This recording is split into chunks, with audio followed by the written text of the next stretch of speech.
Welcome to Boldfaces. Thank you. For the benefit of our viewers in Nigeria and in the diaspora, tell us about your background. Well, I'm English. I was educated in England. I got a BSc Honours in Economics at Cardiff University, and shortly after leaving university I joined UAC, which of course was a well-established company here in Nigeria, still is. And in 1980 I was sent to Lagos for the first time, basically just to get an understanding of how the business worked here. And I was here for 6 years instead of 3 months, which was the original time. So I learned a little bit about Africa before going back to head office. Okay. And then I worked in other African countries before returning to Nigeria in 2002 to join Brian Monroe. Tell us about your marriage and family. We were married in 1980, so we've been together for quite a while. My wife was a teacher in Ealing in London when I was seconded to UAC, but when it was clear that the secondment was going to be extended, she gave up her job and she taught here at St Saviour's School for some years before we went back to England. Then we had our children. We have a daughter and a son who are quite grown up now. Brian Monroe is one of the leading pharmaceuticals in Nigeria. Tell us some of your leading products and its uniqueness and success. We're very proud of our Brian Monroe Munro Glucose D, which is, we think, and what we strongly believe, is the premium brand. It's made with the ingredients of the highest quality, and it's growing exponentially. We changed the packaging in recent times. One thing we haven't changed is the quality, which we safeguard very jealously. And we have now, I think, increased the size of that particular brand in terms of its market penetration several fold over the last few years. And we're getting a very good response from consumers, whether it's from nursing mums, whether it's from school children, people just getting to and from work in the mornings. You know, it's a hot climate, it's humid, it can be a tiring day. So the energy that glucose, the extra energy that glucose provides to consumers, I think is well received. It's not an energy drink in the sense that, you know, some of these very popular ones are with in, you know, nightclubs and so forth. But it's a good, genuine product, which I think brings genuine benefit to the wide range of consumers. We manufacture our own brand of icing sugar, which again, only using the best ingredients. We do custard, and we are developing other FMCG products to complement those products. And the one thing they have in common is quality has always been Brian Monroe's byword. We believe that if we are providing consumables to Nigerians, then they have every right to expect that the quality is, there is no compromise in this company with the quality of goods that we supply.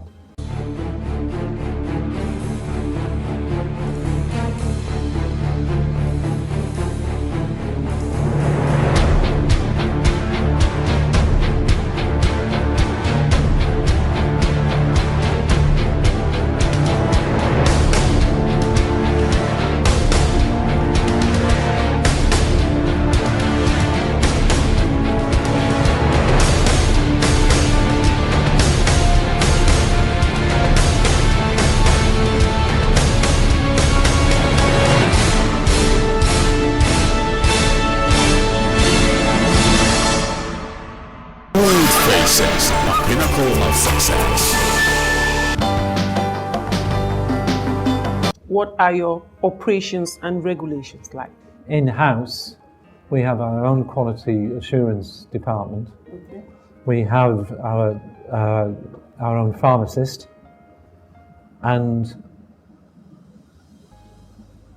within the production facility, we have rigorous checks and balances at each stage of the process. I would say our quality control procedures are of international standard. In addition to that, we are constantly, we don't rest on our laurels, so we're always looking at ways that we can improve the efficiency of what we do and safeguard the standards that we uphold even more effectively. What's your philosophy in driving Brian Monroe to the level it is today? And what's the new innovation you intend to introduce? First of all, Brian Monroe has been in Nigeria for 63 years now. It was founded in 1952. And I think, so I wouldn't for a moment take credit for all of the achievements that the company has made. I've simply inherited a chalice which was not poisoned and tried to maintain the traditions. But I think that one of the things about Brian Monroe is it enjoys, and has done over sometimes generations. Some of our trading partners are maybe the third generation in that ongoing relationship. One of the things that I think is very important about Brian Monroe is that we're never smug or complacent and delude ourselves that we know everything. We like to understand what our customers want, what their needs are, what their aspirations are. And I think what's kept the company alive for these 6 decades, I beg your pardon, is having embraced that philosophy. In addition, obviously over 60 years, things change. And I think the company's ability to recognise the changing needs and preferences of customers, and then to adapt, and then to recognise those changes and aim to provide products which reflect the developing consumer tastes, which of course in the last 15 years with the internet and the World Wide Web, the aspirations for consumers has taken a massive change in dimensions. And I think it's the flexibility of the company and the willingness to dialogue with customers and understand what they want, what their expectations and ambitions are, that keeps our product range relevant and helps us sustain that very good relationship with a very wide customer base. Now let's talk about some of your organization's CSR projects. There are quite a number of things that we've done, I think. First of all, we take on a lot of graduates, either on a full-time basis or on a secondment basis while they're waiting to move on to a further qualification. We take on industrial training youngsters and try and give them some worthwhile experience. We also support quite a lot of charitable institutions, pan-Nigeria, not just in Lagos. So, and we provide a mixture. Sometimes if we can give some financial support, there's in the East, there's a Methodist church charity which looks after old and vulnerable people. And so we give to those sisters what small money we can afford, as well as we give product, glucose and custard and anything we think might be appreciated. But also with youngsters, we've done some work. Schools, I think there are probably more than 50 schools we've been sponsoring sports days, and, graduation ceremonies and such like, and giving products for free on those days. I think probably over 100 hospitals now we give nursing mums free supplies of glucose. And we are sponsoring something next weekend through the Lagos Caledonian Society, which is a charity which supports schools and underprivileged children, mostly in the west of Nigeria. But there's quite a lot, and I think it's not something that we measure in quantity, but if we can be of help to the community and give something back to a country that's been very good to our company, then we're happy to do so. What are the challenges facing brand Munro Pharmaceuticals? Sporadic power supply when you're trying to produce is difficult. Water supply is another issue. The roads and the railways are not what they used to be, so moving goods around the country is a challenge. In certain parts of the country, security is an issue as well, and we fundamentally, infrastructure is, if roads and power and water were better, it would be a big help. On the other side, I think in terms of government policy, it would be nice if we could maybe see a little bit more protection of local manufacturers. Because at the end of the day, local manufacturers bring jobs to the country, and it's simply not true that imported goods are necessarily better quality. You know, Brian Monroe, I've said, we're proud of our quality. There are imported products, competitive products in the market. When we analyse them, they're certainly not better than our products. Same would be said of SKG Pharma, who's, the World Health Organization's quality. So if we can have local manufacturer protected maybe by more punitive import duties on imported finished goods, then I think it's good for the economy, it provides jobs for people, and I think it's good for the nation's self-esteem that we're making our own products. Boldfaces, the pinnacle of success. Counterfeiting is a serious problem. Tell us, what's your take on the menace of counterfeit products locally and globally? I think it's a deplorable thing, and it's a menace. It really is, particularly, and I was going to talk about fast-moving consumer goods in the context of food and pharmaceuticals, but actually anything, whether it's tires or brake pads or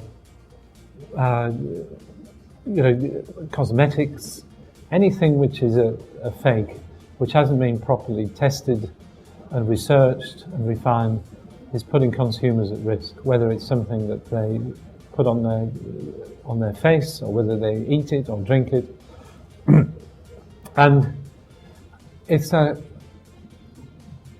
first concern obviously has to be the unfortunate consumers who unwittingly buy something which is not genuine and then run the risk of being poisoned or having their skin damaged or being in an accident because the automotive parts weren't genuine or whatever. And I don't think you can underestimate the damage that it does to people's health and welfare, but clearly it also messes up the credibility of legitimate brands who are trying to satisfy customer needs. And without sounding too paranoid about it, it is I think a disgraceful activity and something that can't be underestimated, because people make big money. They wouldn't do it if there wasn't money involved, and they're basically making money by putting consumers at risk, which I think is appalling. And I think the same arguments apply worldwide. How can consumers identify genuine and counterfeit products?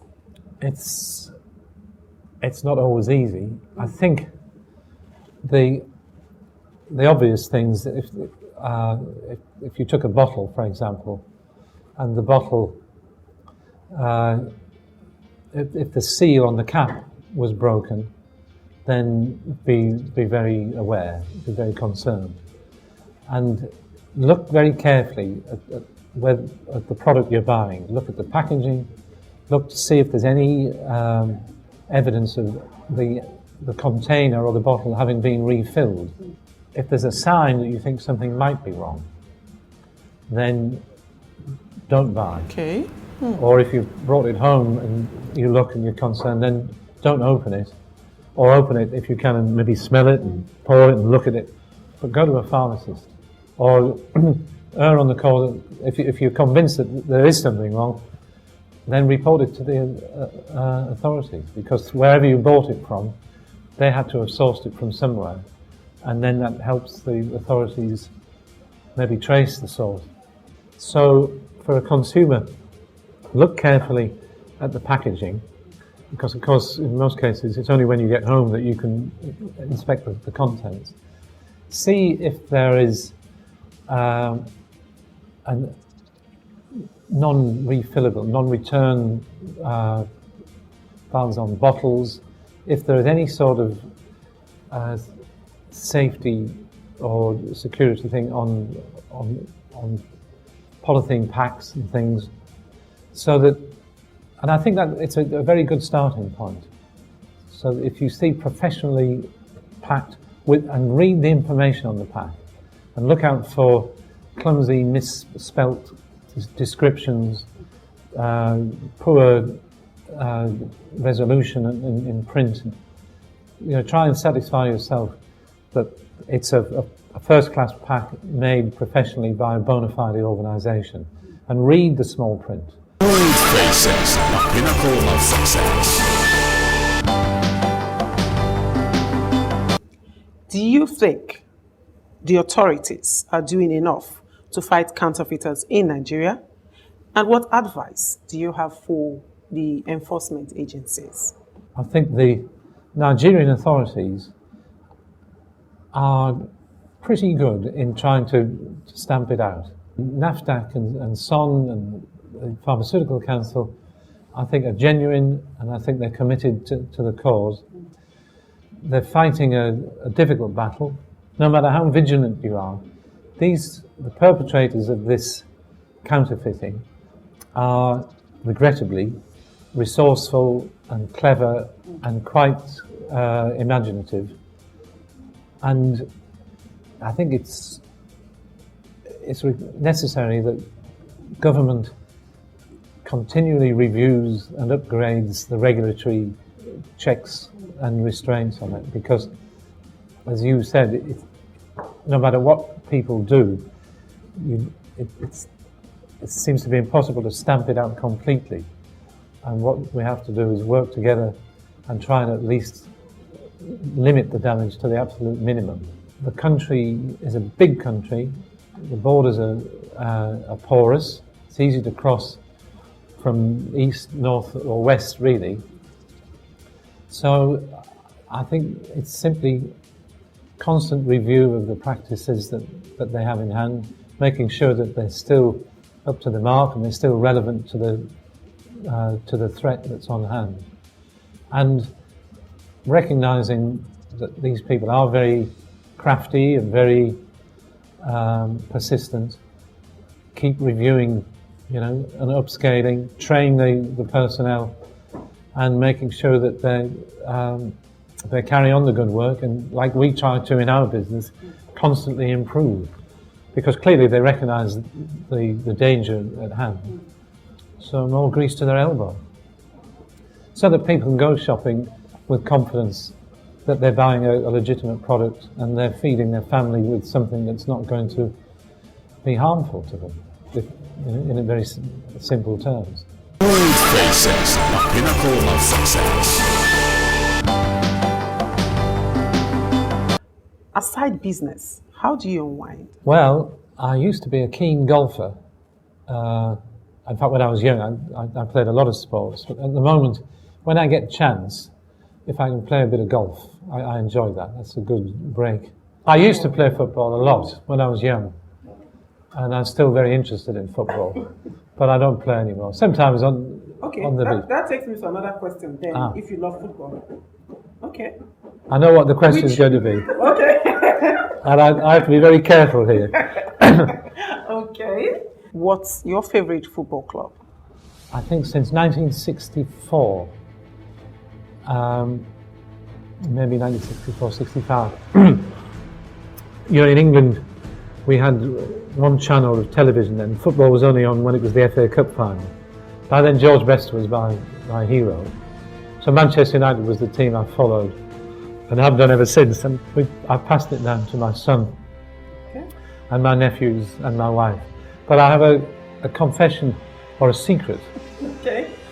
I was born near the town of Middlesbrough, which is not such a glamorous football team as Manchester United. But my uncle used to play for Middlesbrough, and I have a sort of, I suppose, a sense of duty that my nephews go every week, and sometimes they're awful, but there's this loyalty. So I always look for their result, even though if you said, would you like to go to Old Trafford or the Riverside, I know where I'd like to go.